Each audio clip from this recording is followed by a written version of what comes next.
So last night it rained pretty good. It kind of kept me up, but got some serious splashback. And my tent is like covered in dirt on the outside. Got a little bit sprayed too because there was just so much water. So everything's still wet and dirty. So I packed up a pretty wet tent covered in dirt. This is gonna be a pretty rough day. Apparently my shoe was lined up perfectly. Well, both of them got like splashback and really wet and covered in dirt, but the other one was lined up that it filled with water, so it feels like I just pulled it out of a stream. It's very squishy. And then I'm peeing this morning, like wrestling my damp shorts because they got a lot of spray on them overnight. My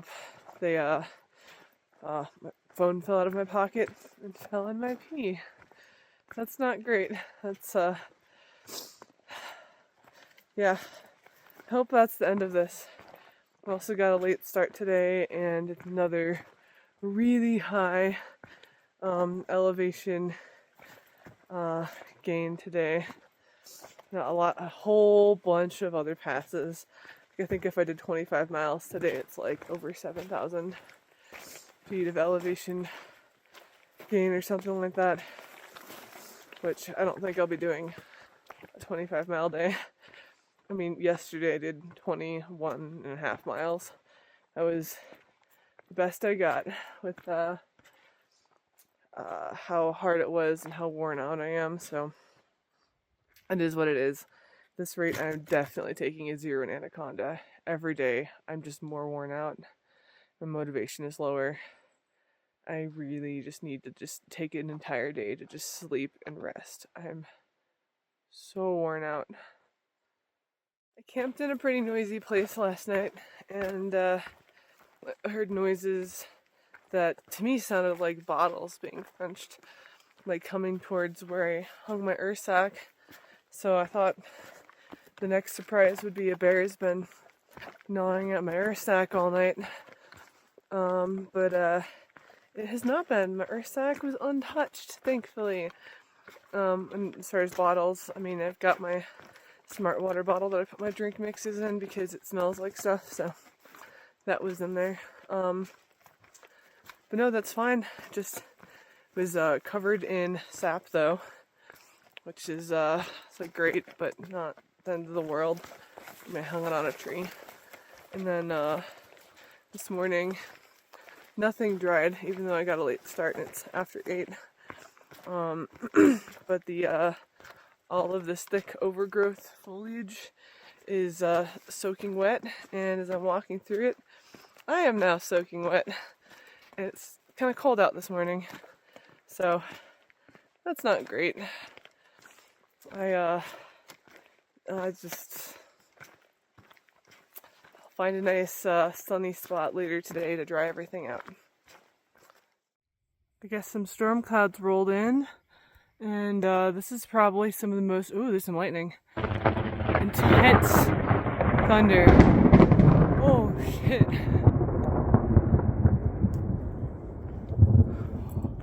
That is so loud. Oh my gosh. And it just keeps happening. I hope I get the chance to dry out my tent and my quilt and everything that's kind of damp. It sounds like quite the storm is coming in. Jeez. That's pretty intense. It's not just a regular rumble, but wow, that's just violent sounding. So it rained for a while, but finally it stopped. There's still a lot of thunder, but it's clearing up a little bit. There's a little patch of blue above me. I'm currently hiking up Rainbow Mountain. I'm really hoping all this rain means I might be able to see a rainbow from Rainbow Mountain. That would be entirely too satisfying. Well, this is the top of Rainbow Mountain. I don't like how I'm now centered underneath the storm, and now there's no trees, and there's still lightning. Not really a fan of this. No rainbows up here, I guess. Just rain. This is Goat Flat. I decided to take the Anaconda Cut off by southbounder recommendation. Kind of cuts 75 miles off of the red line, but so far this is really pretty. Look at that.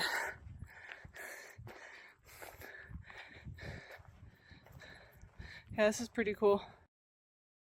Storm Lake Pass.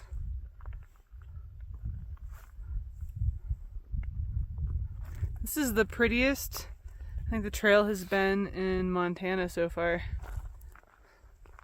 This is so nice.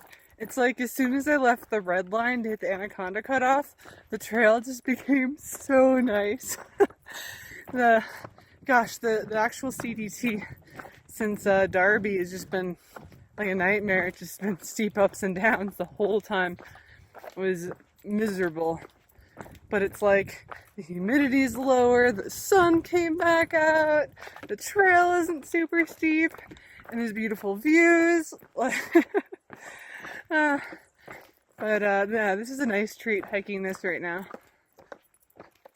This is Storm Lake, and gosh, there's so many people just camped there and canoeing and kayaking. It's stunning. This is like the perfect place for like a weekend camping trip.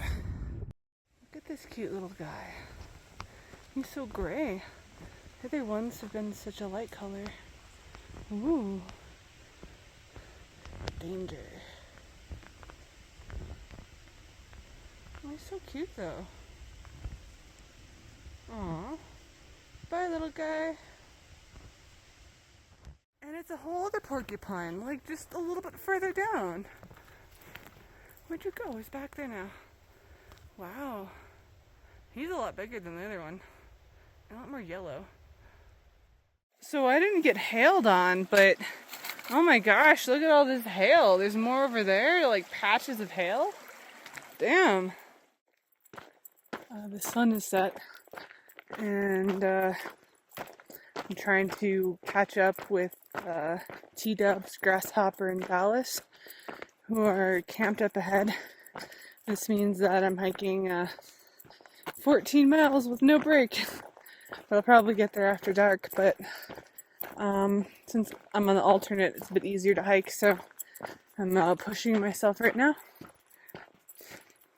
Which I would have camped a lot earlier, except I had cell service and they were messaging me, wondering where I'm at, and like encouraging me to go because T-Dubs has Golden's van. And there's a parking lot there, so there's trail magic waiting. So just gotta get there. I'm probably gonna get there at 10 p.m. at this rate, but whatever. Yeah, like the past like couple miles has just been like this, like very straight dirt, rocks, pine trees. It's pretty, but this is getting kind of hard on my feet because my shoes are nearing the end of their life, so I'm feeling more of the rocks. Which isn't great, but I've got new shoes waiting for me in Helena, which is like less than 75 miles away. So I'll get those new shoes soon, and the feet will be ready to tackle the last bit of the trail.